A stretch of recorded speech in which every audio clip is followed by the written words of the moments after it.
Hello friends, welcome to Annie's kitchen. இன்றைக்கி நம்ம கிச்சனில் ரொம்பவே சூப்பரான ஒரு ரெசிபி, பயங்கர டேஸ்ட்டாக இருக்கும். வாங்க எப்படி செய்யலான்னு பார்க்கலாம்.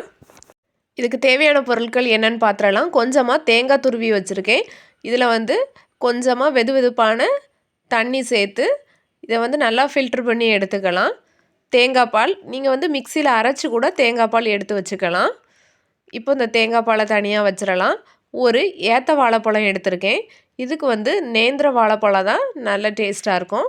அதனால நேந்திர வாழைப்பழம் எடுத்துக்கோங்க. நல்லா பழுத்த பழமாக இருந்தால் இன்னும் நல்லது. இதை சின்ன சின்ன துண்டுகளாக கட் பண்ணி ஒரு மிக்சி ஜாரில் சேர்த்து தண்ணி எதுவும் சேர்க்கக்கூடாது. நல்லா ஃபைனாக அரைச்சி எடுத்துகிட்டு வந்துடலாம். பாருங்கள், இது மாதிரி இதை நம்ம இப்போ அந்த தேங்காய் பால் கூட சேர்த்துடலாம். இப்போ கொஞ்சமாக கோதுமை மாவு எடுத்திருக்கேன். இது எல்லாத்தையும் நல்லா மிக்ஸ் பண்ணி எடுத்துக்கோங்க. தண்ணி எதுவும் சேர்க்காம மேக்ஸிமம் அந்த தேங்காய் பால்லையே மிக்ஸ் பண்ணி எடுத்துக்கோங்க. அப்போ நீங்கள் கோதுமை மாவு கொஞ்சம் கம்மியாக சேர்க்கணும். தேவைப்பட்டால் கொஞ்சம் தண்ணி சேர்த்து இந்த தோசை மாவு பதத்துக்கு கரைச்சி எடுத்துக்கோங்க.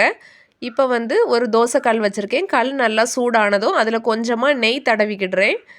இப்போ நம்ம தோசைக்கெல்லாம் விரிப்போம்ல, அதே போல் இந்த மாவை ஊற்றி நல்லா விரித்து எடுத்துக்கோங்க. சைட்லெல்லாம் சுற்றி கொஞ்சமாக நெய் சேர்த்துக்கோங்க. பெரிய அளவு நமக்கு நெய் தேவைப்படாது, கொஞ்சமாக சேர்த்துக்கிட்டால் போதும். இப்போ லைட்டாக வெந்ததும் நமக்கு திருப்பி போட வராது. தேங்காய் பால் சேர்த்துருக்கிறதுனால அடி பிடிக்கும்.